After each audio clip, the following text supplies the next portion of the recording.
मुगल सम्राट औरंगजेब को छोड़कर सभी मुगल सम्राट को अन्य कला के साथ साथ संगीत कला में बहुत रुचि थी। मुगल वंश के शासक बाबर स्वयं संगीत का बड़ा शौकीन था। बाबर का पुत्र हुमायूं भी संगीत का बड़ा प्रेमी था। संगीतज्ञ और गायकों का वह बहुत बड़ा बड़ा मान दिया करता था। उसने सोमवार और बुधवार के दिन नियम अनुसार गाना सुनने के लिए दिन तय किए थे। कहा जाता है कि 1535 ईस्वी में मांडू के विजय के पश्चात जब हुमायूं ने कत्लेआम का हुक्म दे दिया तो उसे पता चला कि कैदियों में बच्चू नाम का एक गवैया भी है। उसे जल्दी ही ढूंढ निकाला गया। बच्चू को संगीत को सुनकर हुमायूं इतना प्रभावित हुआ कि उसने उसे न केवल जीवन दान दे दिया बल्कि उसे अपने साथ आगरा भी ले आया। हुमायूं का पुत्र अकबर को भी संगीत से विशेष प्रेम था। वह हर उस व्यक्ति का आदर करता था जो इस कला को जानता था। राज दरबार में हिंदू, ईरानी, तुर्की सभी प्रकार के गवैये थे जो कि वर्गों में विभाजित थे और एक विशेष वर्ग के लिए सप्ताह का एक दिन तय था। अबुल फजल के अनुसार राज दरबार में लगभग 36 गवैये थे, जिनमें से सबसे प्रसिद्ध तानसेन और बाज बहादुर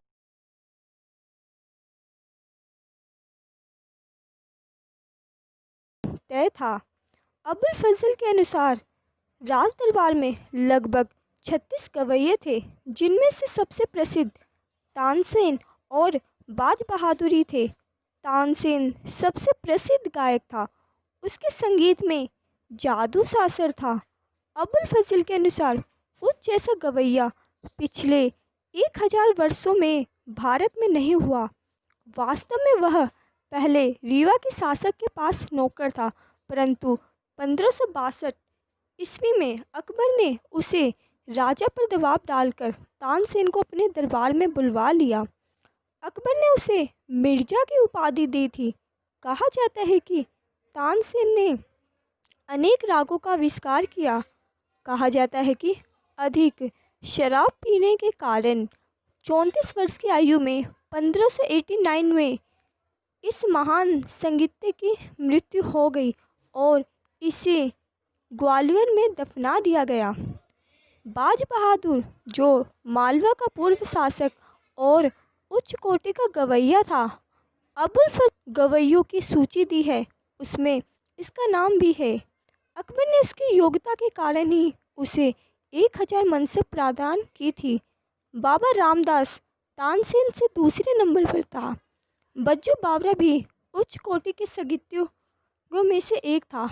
अकबर स्वयं इस कला को बारीकियों से समझता था। इस कारण ही इंस्ट्रूमेंटल और वोकल दोनों प्रकार के संगीत ने उन्नति की। अकबर के काल में हिंदू और मुसलमान शैलियों के मेल जोल के होने से नेशनल इंडियन म्यूजिक का जन्म हुआ। अकबर का पुत्र जहांगीर को भी अपने पिता की भांति संगीत से विशेष प्रेम था। इकबालनामा एक जहांगीरी में उन गायकों का उल्लेख है जिन्हें सम्राट ने संरक्षण दे रखा था। जहांगीर का पुत्र शाहजहां भी संगीत कला का बड़ा प्रेमी था। वह प्रतिदिन संगीत सुना करता था। शाहजहां ने अनेक गायकों को संरक्षण दे रखा था। कहा जाता है कि एक बार संस्कृत के राजकवि जगन्नाथ के गायन से इतना प्रसन्न हुआ कि उसने उसे सोने में तुलवाकर वह सारा सोना इनाम के रूप में उसे ही दे दिया।